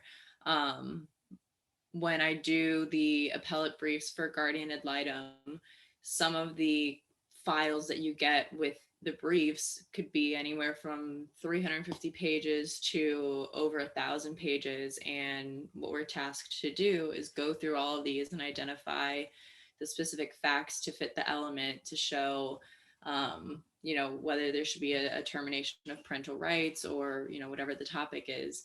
And in those situations where I feel there are so many facts and there's so many details that are tempting to throw into your brief, the way that I kind of weed it out is I say, okay, what are the elements that I have to prove for this? And I write those down. And then I honestly, sometimes it's really just a matter of looking at the case and say, okay, is it going to take way too long for me to list out, everything that falls underneath this element? Or is it worthwhile to really go on the computer and pull up bullet notes and say, okay, we'll do quick date here, or we'll say between the date range of November and March, there were, 3 meetings that mother was supposed to attend and she didn't attend. So that way you're still getting the point across that, okay, this element needed to be met. And here are the facts to show that we can prove our point without going through every single detail. And I think it really goes to the point that's really drilled in our brain, especially in law school, about knowing your audience and knowing that I'm not gonna lie, there are times where I've literally written on a Post-it note, remember your audience, because it was so easy with a case that had so much information to get off track and try to put everything in there. So you can look at the judge and say, I see, look at all this stuff. This is why you should believe my point and listen to what I'm saying. I have all this information. But the reality is, if the judge is dealing with these cases every single day, or even for certain cases where they're very familiar because they've been dealing with the case for a while, you don't want them to start falling asleep while they're reading your brief or memo or whatever you're doing, because you're trying to show, your intellect and your capabilities as an attorney by showing how you can, prove these points without really focusing on, am I just grouping the key facts that need to be grouped, highlighting the critical important things that will make a difference in how the judge rules, and then looking back at the end and saying, okay, something like chronology is a lot comfortable for organization. Like, is a certain date important here, or is a date range better fitted? And then you can go back into your writing and say, all right, I have the main points to prove my elements. I have any important dates that need to be in there, or a date range that needs to be in there. And that's where it's helpful to kind of give yourself enough time to do the facts, because it's so easy to say, oh, the facts are here. We have all the information in front of us. We have, the timeline and whatever, and you save it to the end. And you give yourself maybe half of a day to set up a facts section for a memo or a brief. And next thing you know, you're in the office at 9:00 at night because you spare enough time to do a facts section. And so giving yourself enough time to organize your thoughts with the facts, I think is really, really important too, because it's not always structural of how you organize it when you're trying to think of how to do your facts and organize your facts. It's about also giving yourself enough time to process everything, because the more that you plug that into whatever you're writing, you may realize what is really, really important, and what, maybe you can just stick in a footnote sometimes. Yeah, and I think the discussion here about this being a process, it's not so discrete that you just write your facts and then you write your argument. After, if that's your process, that you did your facts first and then your argument, after you do your argument, it's good to come back to the facts and say, okay, what that can give you some clarity then in your edits of what's important and what's not important, what might be extraneous. So it just helps to keep you focused, because those two things work together, because the result is all about applying the law to the facts. So, so those are good things to think about in terms of the process. I want to again pause and see if we have any questions. Does anyone have any questions or comments or things they want to share? Okay, I am going to go into a few more topics here that I think are important, and I have a feeling our panelists will have some thoughts on professionalism in writing. Let's talk about that. I wouldn't want to leave a writing discussion without talking about this a little bit. It's important. Are there words we should not use, and what are some of your pet peeves when you see them in briefs and motions that really irk you because they're inappropriate? Maybe people don't realize what they're signaling when they use these words with their opponents or in their briefings. And what other advice do you have in the nature of professionalism in legal writing? Disingenuous. When I I hear it all the time. I don't get a lot of as many briefs as motions that aren't generally formed here, but the term disingenuous gets thrown out a lot, and it drives me crazy, because if you really think about it, I see we got one side, almost literally he said, she said most of the time, but petitioner, respondent, plaintiff, defendant, however you want to look at it, they both have a stance, especially in family law. I mean, and generally, neither one are wrong. They just look at it differently. And it's just like if we're talking political debates out there, one side sees one thing one way, and one side sees another thing another way. And if you realize they're both reasoned, rational people, they just approach things differently. And then when you hear some of these arguments, and I hear attorneys start to throw out the term disingenuous or whatever, that catches my attention, because it's diverting from, and it's just an ad hominem attack against the lawyer for the most part, or the other side. And when they start throwing that out there, that one, I don't like it from a professionalism standpoint. Two, it's distracting, because really we should be focusing on the facts and of the case and the law. And then three, if that's where people are going to go, then is that the best you got? Right? If Yeah, just think about if we had a car accident. It's a good example. Personal injury. Everybody wants a video. If you get a video that shows someone running a red light, that's pretty good evidence. And then if you don't have the video, then you're going to testimony from third-party witnesses, and you're going to party one said, no, I had the green light. No, I had the green light, right? But then if they just start saying that person's a liar and I don't like this person, I'm like, is that all you got? As you go down, and I tend not to believe them as much. And you have your reputation, right? And you got, the world isn't just about one case at a time, right? It's about how this all flows together. I understand your duty at any given time towards one client, but yeah, you don't necessarily want to spend all your goodwill for a client just for something that's especially not effective. Because as you build your reputation over time, because I find like these lawyers who've been doing this for a really long time have incredible reputations, and they say, hey, there's a thing, I just need to, I was sick, or there was something that happened or whatever. They asked for something. I said, that's okay, I'll grant it. I don't even delve into it, because you trust them, because they built up. Those who are unprofessional, it's a little bit harder to get that bit of extra deference to say, so why are you asking for this procedural relief? So that's kind of my thoughts. Yeah, but disingenuous is a word I tend to frown upon. I mean, I have an open mind to it, but it's rarely effective. Well, I haven't seen it effective yet. Yeah, I think it often is just used as an attack. I think sometimes people use it for a purpose, and what they're really trying to say, and it would be more effective to say, is they're saying this now, but that's inconsistent with their conduct here, or that's inconsistent with the motion that they filed. And so the more you can be very clinical, if somebody has misrepresented something in the record in a brief, I will say they stated this, and sometimes they'll even throw out, and likely inadvertently or something like that.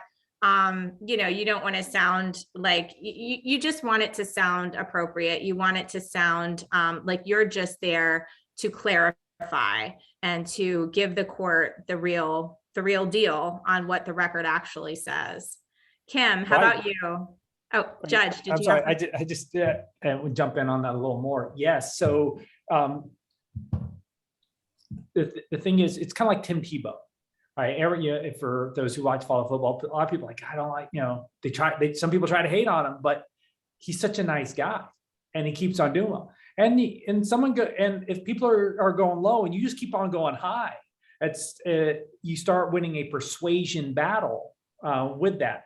And then you see, oh, this other person, they keep on saying facts wrong. Okay, well, but actually, if you look at the transcript at A, B, and C, the facts are aligned with me. And then the person who's reviewing it starts to realize, for whatever reason, other side, who you want to call disingenuous, but you don't, the other side doesn't even get the facts right, and we can't trust them. And if they can't get the facts right, why should I even trust that they're trying to argue the law properly? Yep, it's a credibility issue for sure. Kim.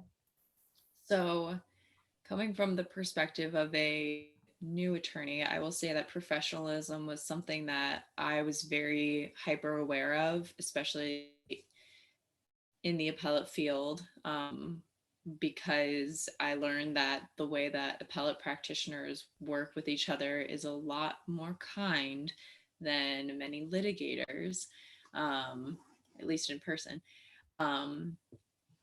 One thing that I would say has been my biggest takeaway in the last, 2 and change years of practice is remembering that the argument is not between myself and the other attorney against just each other. We're doing a job. At the end of the day, this is a job. We're representing our client. For me, it's insurance companies. And anytime that I feel that urge to express a frustration because opposing counsel is not cooperating with me and they're being stubborn because they think they have a winning case and they're going to, do everything that they can to tell me that I'm wrong. I have to remember I'm not here to argue why I need them to work with me and to try to prove my point that, well, you're being unreasonable and that's not the point. The point is you're representing your client, and sometimes you have to zoom out, take a step back and say, okay, is this email that I'm about to send, the professional representation of this, giant insurance corporation, or is it me trying to represent myself as myself? I think everyone also has, maybe one or two things that are a really easy trigger. And for me, sexism is really big. One of my most memorable professionalism issues came when I was writing an appellate brief, because at the trial level, there was a plaintiff's attorney who was being incredibly degrading to our female counsel. And, we have the transcript, and it was my job to go through and write the reply brief to explain, why we wanted the court to, for us, we wanted a new trial. Because he kept saying, opposing counsel, she's all about her drama, women all about the drama, basically that kind of conversation. And for me, it's something that, with my experience as a woman, other people may not see that comment of an opposing counsel as something that's, sexist or female based, but in the context of the rest of the communications by this attorney, and that's just one example, there are plenty of other things. I recognized that. I said, you wouldn't look at a male attorney and say, oh, look at him, he's so dramatic, and all he cares about is, these long narratives and being melodramatic and emotional about this. And when you're in that moment of writing and you feel very passionate because you want to get this court to make a statement to say, this is not okay in our profession, we are attorneys and we need to have respect for each other. I also had a boss who was not afraid to get a little aggressive in his briefs and specifically critique opposing counsel. So I had a little wiggle room from him being my supervisor to be a little more aggressive, so to speak. But when he and I talked about it at the end of the day, when we were done, we were like, what's the professional thing to do here? Because if we're trying to set a standard and we want this court, because realistically, it was like, we have a male judge. How am I going to convince a male judge that, women are not being treated fairly? This man was disrespecting a woman because of her gender. How are we going to maneuver that kind of sensitive topic? And so we took a more just fact-based approach and said, what standard are we setting here? And fortunately, we ended up getting the per curiam opinion in our favor. And when we received the opinion, the justice who wrote the opinion very clearly emphasized that it was so clear and obvious the sexism that was occurring, and this is not the precedent that we're going to set. And my boss and I kind of went back and we talked about it, and we were like, our plan was very, very good, and we were very proud of it, because it was that moment of saying we could take that emotional approach. We could, go on for hours and explain how wrong it is morally for attorneys to treat each other this way. But the bottom line was that was our response personally, because, for him, it was coming as the father of a daughter, or of two daughters, and he never wanted his daughters to be treated this way by other attorneys. And for me, it was just my experiences. And we kind of had to come together and say, we don't fight unprofessionalism with unprofessionalism. You have to take that higher road and say, how can we identify what they did wrong, but not make it so harsh and critical, and just say, well, this attorney was awful, this attorney was sexist, they were rude, they were disrespectful, get rid of them. It was, no, this is what the rules are and this is how you're supposed to act. Here's the case law that says that you can't call opposing counsel a liar in your closing argument, and here are the 8 times that opposing counsel did that, and that really won the day. And I think if we took that emotional approach, we wouldn't have set that precedent. Yeah, thanks for that. That's, we have to, in our writing and our advocacy, always be ready to call out things that are wrong. It's really important that we all are stewards of our justice system. This is really important. But when we do it, we want to do it effectively and provide all of the clear facts. And sometimes that seems less compelling in a way, right? Because it doesn't have the emotion behind it as much. But on paper, emotion doesn't lay on paper, and the facts do, and the arguments do, and the case law does. And so that's really important for when we are fighting injustice and things in our system that are wrong. We want to make good, effective arguments to that effect, to advance these positions that are really important. So thanks for telling that story, Kim. I appreciate that. We are. And really quick, and don't forget, that's where you can snag extra points on the bar exam, is if there's a rule of professional conduct that you can throw in, that's an extra point. And that's why I say, do not be afraid of that when you get into practice, because if there's something that's wrong that happened, you're an advocate, you need to advocate. Yeah, Yes. thank you. And by clinically putting it out there, the thing is, it's going to hit most of us on this side. I can't say all of us because they were all different, but most of us are going to be very, very offended by that professionalism issue. And the judiciary's focus is on that. We got 100-something thousand lawyers, having a couple referred to the Florida bar and being removed, that isn't the worst thing in the world that could happen, right? And we have professionalism committees and so forth. And seeing when, again, people making bad comments, one that's good for you from an advocacy standpoint, but that the other side's not focusing on the facts, and then two, it can get really bad for them really fast, and ultimately we should take it on. And I know Kim and I had met years ago when she was at Falls, and I spoke there, and so that was really on that topic. So hey, Sarah, I know we're running out of time, but I wanted to give some like career advice that I think would be helpful for the law students. I give this to law students as much as I can. So do you mind if I do that? Please do. Like I said, writing or otherwise, it's always the time to talk about jobs. So go right ahead. Right, because really that's ultimately what your goal here. Because right now you're in this.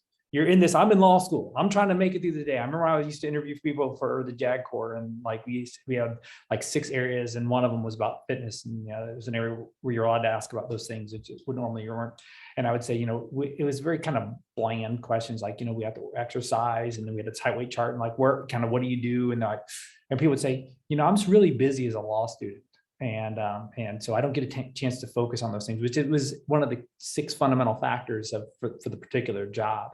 And when people would say that, I was like, and you could tell some people would be like, realize like, oh, I just bombed this interview. But with it, the concept of I'm really busy as a law student, I can tell you it does not get any easier.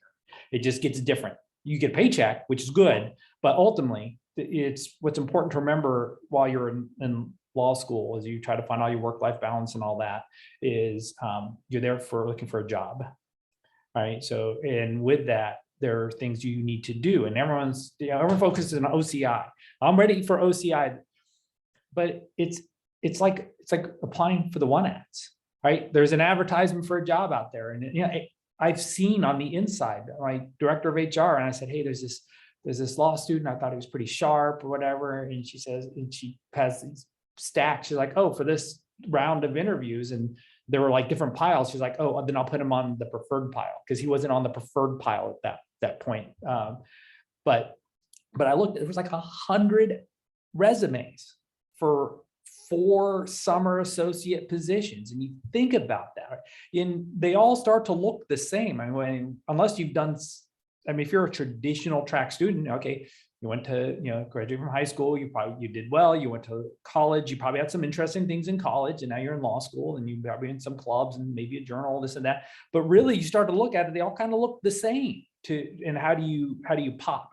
But that isn't the preferred way for employers to hire someone, right? So imagine you want something like, so say you have a house and you want to find a new landscaper, and you're like, okay, or someone to paint your house or something like that. You could go start clicking the internet, or you can go put a request for proposals if there was such a thing you could do there. Or you find someone's like, man, your stuff looks good over there. How did you get this done? Oh, I got a guy or gal who does this stuff. Okay, can you give me their information? Right, you want that referral from a trustworthy source. So I say at the frame that what I'm about to say, right? So you got to get your name out there to be the person to be really on the trading block, to be acquisition. And being another sheet of paper is not the best way to do it to really pop, because we're more than just a few words on the paper. There's a bunch of intangibles, and you can't put it out there in a resume. So I presume that we're mostly from Tampa Bay area, but if not, I mean, say you don't plan to stay here in Tampa Bay. Say you're from DeLand in Volusia County, join the Volusia County Bar Association or their equivalent. And you may not do much with them, but when you go home for the holidays and there's a holiday party, go to the holiday party and meet some people over there. Even if you're an introvert and you don't want to go there and meet some people, because people may say, oh, who are you? What do you do? Or whatever.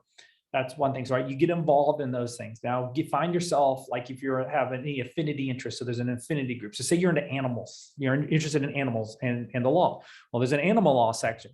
Join it. Yeah, you may not actually practice animal law, but you're going to be around a bunch of people who like the stuff that you like, and then they get to know you. Right? We all here have a minority interest, obviously, that is part of this. And so that's how Sarah and I met. It was through the Asian Pacific American Bar of Tampa Association of Tampa Bay.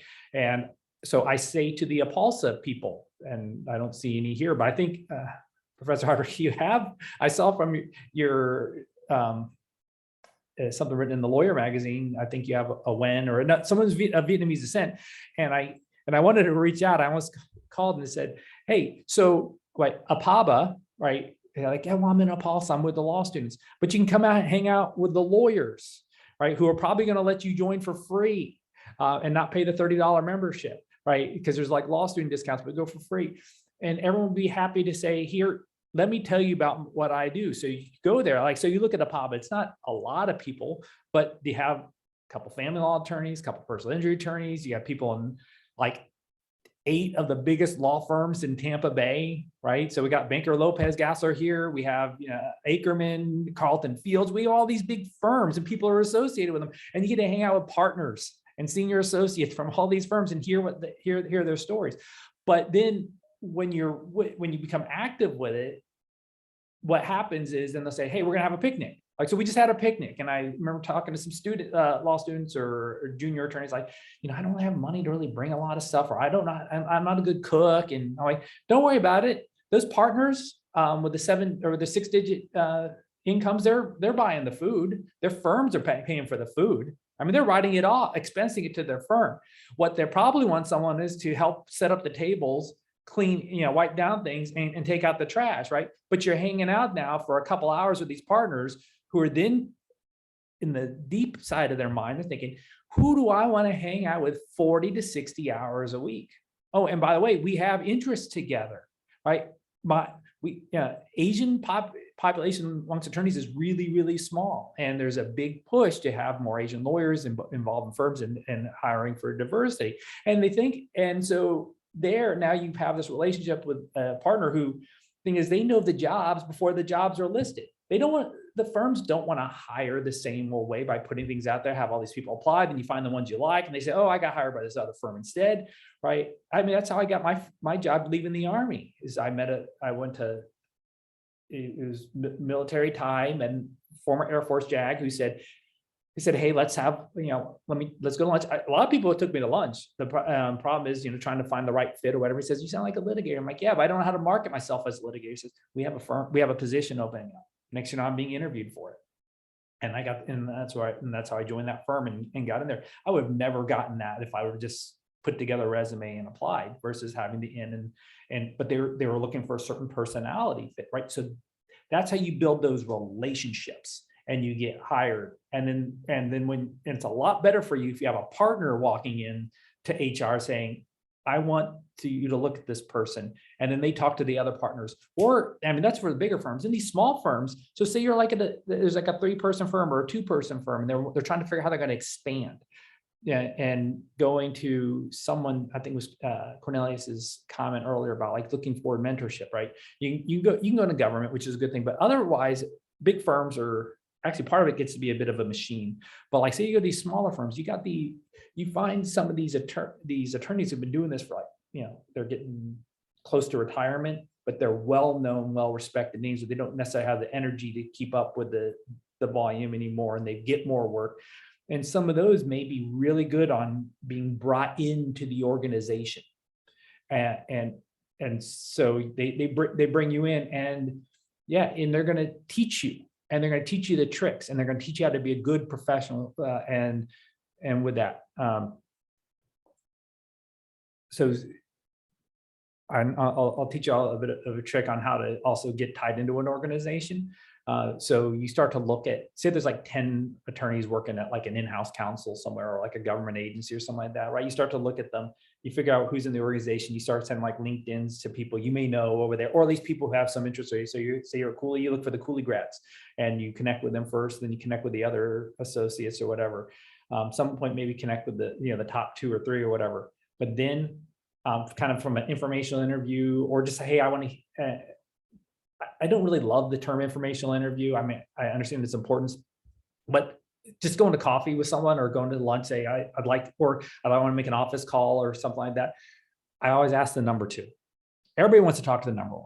The number 1's, is the rock star. The number 2's probably been there longer, and it knows everything, and they're focused in on it. And no one ever asks the number 2.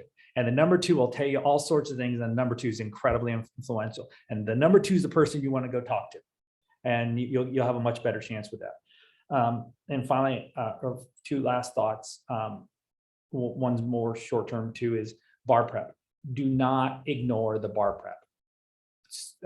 We used to have Barbary, I don't know what they have, all sorts of things now. They give you iPads or tablets and stuff like that now, but do that. People say, oh, my firm says my employer, they want me to hire me as a law clerk, and I need to get this money, this and that right now. Don't do it. I'm telling you, because they're going to be great to you. They're going to, hey, I got you this job, I want you this and that. And then though, if you don't get your bar, if you don't pass, then they're going to say, hey, sorry, we much as we love you, we can't have you because we need to have a practicing attorney, and then you got no job. And then you're stuck in a horrible cycle. Those 2 months are so worth it. You've got to focus on passing the bar exam. You need that licensure. And the last thing is, so, we all come from different backgrounds, and and you'll hear more and more of our stories as you talk. And obviously you're in this program being helped through mentorship and so forth, right? I didn't know, I'm first generation college in my family. My mom's from Vietnam. She worked in a factory. My dad was a security guard at the Don Cesar, and that was it, right? And he died when I was 13. So it was me and my mom, who works in a factory and doesn't speak English all that well. So with that, I appreciate all that people have done for me. And how do you repay that? You just pay it forward, right? You just keep, and part of, I heard earlier when we were talking about working for the government or whatever, being an Army JAG at the beginning, I just met a bunch of incredible people who just wanted to serve. Even if they did 3 or 4 years, they went on, people did 20 years, they went on, however, went on the careers. And I see, and a lot of my friends are up in DC in, fairly high governmental positions. And if I have someone who needs some mentorship, who's going to DC, I'm amazed, like people in the National Security Council spending time talking to my friends and giving them professional advice of people I mentor. So that's what high-level performers do too. In addition to being neurotic in preparation, as you keep on paying it forward and help other people in the community, and keep on doing that as you go on your career. Thank you so much, Judge. Thank you so much, Kim. And thanks to our other panelists who had to leave us. I really appreciate this opportunity to talk to all of you guys. I want to just echo something Judge Berlin said about getting out there and meeting people. I know many of you. I know many of you are already excellent at that. But if you're an introvert like I was, and that sounds terrifying, let us know and we'll identify like an organization and we'll go with you and we'll introduce you around and we won't make it too overwhelming. So we're here for that too. It's the nuts and bolts that are important, and sometimes it's hard to just get out there. So it was for me when I first started out, and so I'm happy to take anybody to go hang out at a bar event sometime. So thank you, everybody. It's been wonderful hanging out with you this morning and now this afternoon. And we will see you all soon. Professor Hardrick. Thank you, Sarah. This was an excellent panel. Great tips. Please share your contact info, Judge and Kim, if you're comfortable doing so in the chat before we end. I will stop the recording now. And I just want to let the students know